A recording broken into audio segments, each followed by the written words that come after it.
So, ito guys, may mga dumating sa ating units kahapon. So, hindi ko pa yan na-upload dun sa Facebook natin na may new arrivals tayo. So, kanina nag-video tayo, nag-test tayo ng tatlong budget or naka-sale na mga rifles. Para dun sa mga hindi pa aware or hindi pa nakakapanood ng video namin. Guys, may bago kami mga arrivals ng double barrel rifle na mababa yung presyo. So, for as low as 7,500. Check nyo yung video namin before tong video na to. Okay, so, ang iti-test natin is itong R5C WE. Ito medyo matagal tayong nawala dito. Or nawalan ng R5C. So, EMG na Island Barrel. John Wick 3. Ito, palagi naman meron tayo. So, hindi ko na to isasama. Ano to? WEM92 Beretta. And itong favorite ng marami sa inyo guys. WE na 1911B Tactical. So, bakit siya paborito? Kasi, dalawang magazine na yung kasama. Out of the box. And ang price niya is 6,500. So, napakamura. Okay, so unahin ko na to na i-test. So ito, ano lang siya, short rifle, GBBR. Ayan, so full metal, metal din yung grip niya. And then around 4 inches yung handguard niya. And then naka-twisted na suppressor, folding sights. Dun sa kabila, meron na siyang tawag dito, swivel. So, quick release yan. If ever, pwede mo naman siyang ilipat dito sa kabila din. Yan. Yan, nag-lock na siya. Markings, wala siyang markings bukod dito sa nakalagay dun sa grip niya. Okay, so metal yung charging handle, metal din yung trigger. And then, naka-PDW stock siya. So, fully adjustable yan. Ayan. So, kung gusto nyong i-adjust dun sa medyo gitna, o parang medyo nahahabaan kayo sa ganitong adjustment, pwede kayo magpalagay ng gatla. Ayan, parang ganito. So, parang nag-i-stop din siya dun sa gitna. Okay, so by the way, ano na to, version 3 na. So, yung mga version 3 natin is reinforced na. So, ang ano niya, full name niya pala is, nakalimutan ko sabihin, WER5C Raptor na GBB version 3. Okay, so hindi na compatible yung version 2 sa kanya. So, lahat ng version 3 is reinforced na yung internal parts. And then, kasama dun sa box, may kasama siyang BB loader, wrench, ito. And then, rails. Ito naman for accessory attachment. Kung magkakabit kayo ng grip or magkakabit kayo ng flashlight dun sa kabilang side, ito guys, ang i-attach nyo. Then, yung magazine niya is a 30 rounder version 3 magazine. Sige, test natin.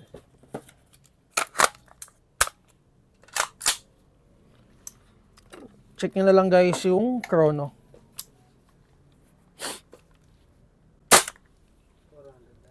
409.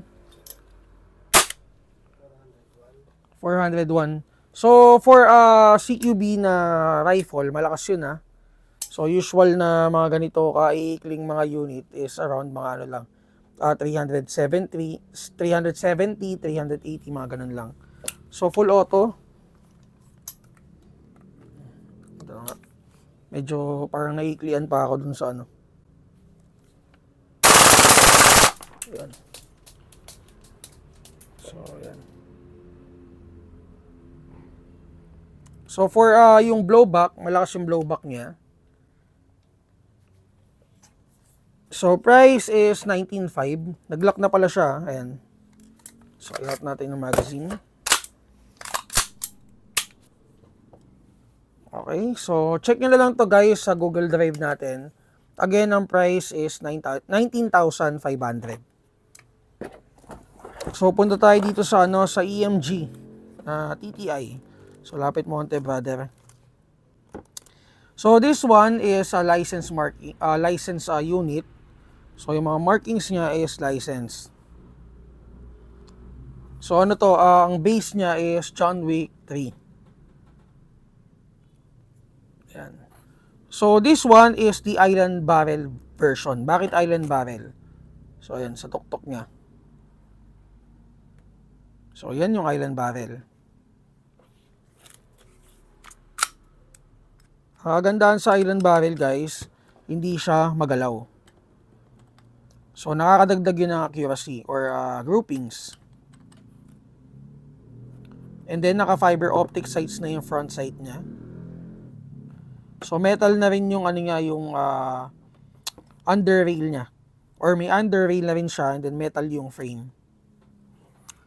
So may magwell na rin with TTI markings. Naka red nozzle na rin siya.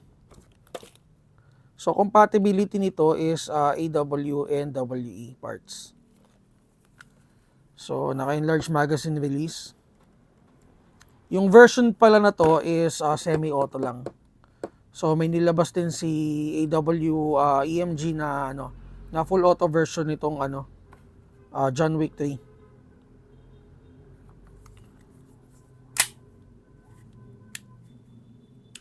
So ito yung sa selector. Pag sinave mo yan, kailangan naka-hammer down, sabay siyang umaakyat. Ayan. So ambi yung safety. Okay, so ito yung license card niya. And then, magazine is 26 rounds. Naka-TTI base plate.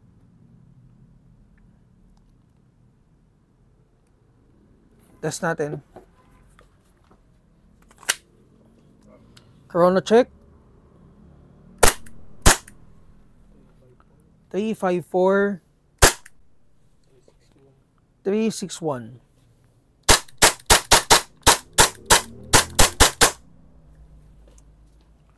So again, EMG na Island Barrel, John Wick 3.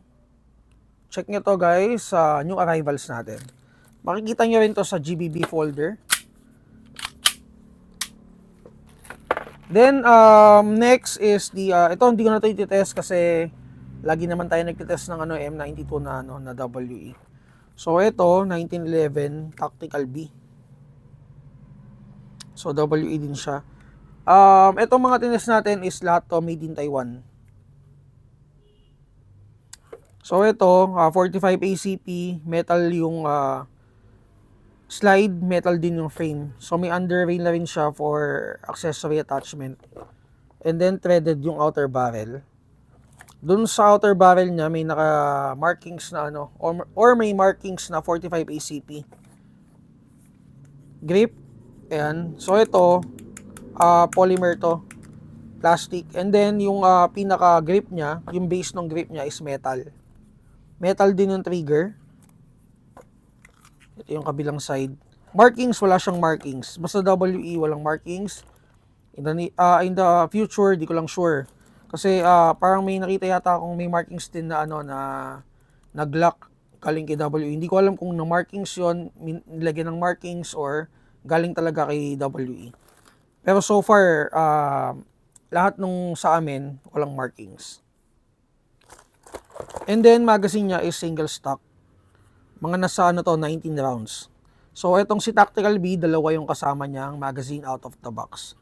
Ang price, again, is 6,500.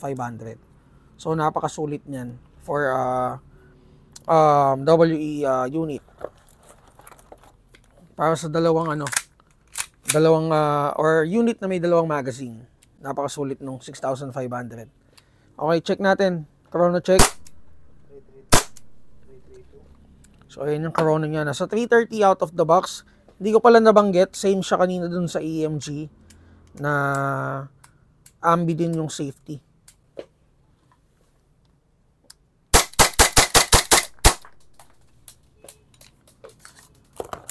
Ubusin na natin ng bala.